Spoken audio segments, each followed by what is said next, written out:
bitch, man!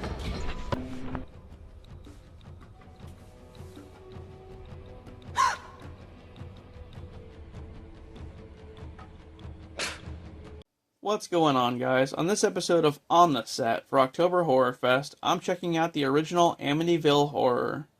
Early one morning, a guy named Ronald DeFeo Jr. guns down his whole family with a rifle. Like, he literally goes room to room while they're sleeping, and yeah. 1 year later, the Lutz family, George, Kathy, and Kathy's kids move into the same house. But before they fully move in, Kathy has a priest come over to bless the house. Yeah, that's probably a good idea. However, the priest arrives while the Lutz aren't home, and he's attacked by an evil entity that tells him to get out, causing him to quickly leave. I mean, yeah, I would too.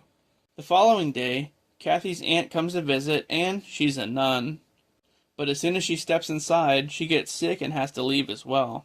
Over the next few weeks, the Lutz marriage starts to decline as George becomes more aggressive and starts acting like an asshole seemingly out of nowhere. Not only that, but George systematically wakes up at 3:15 a.m. every morning, which is the exact same time that DeFeo killed his whole family. Then, even more weird stuff goes on, like a bunch of money going missing before Kathy's brother's engagement party, and a babysitter getting locked in a closet. Maybe the entity is just mad at the family because they haven't paid rent money yet. Later on, Kathy's son gets his hand injured, and her daughter talks about her new imaginary friend, Jody. If the previous stuff wasn't a red flag enough, this Jody fellow would be just a good enough reason to get the hell out of there. Clearly, they'd never seen the movie Paranormal Activity. Then, the priest comes back and tries to ward off the entity, but each time, something prevents him from helping out. This makes him think that a demonic force is present. You don't say. A while after, George's business partner Jeff and his wife Carolyn come to the house. Carolyn is said to have some kind of psychic abilities and is immediately drawn into the basement. They find an entire room hiding behind the brick wall. Carolyn starts freaking out, saying that it leads straight to hell. Meanwhile, the priest is elsewhere, praying about the family, when he suddenly just goes catatonic. Kathy goes to do some research on the house and finds out that long before the DeFeo murders, the house belonged to a Satan worshiper named John Ketchum, Ash Ketchum's dad. No, not really.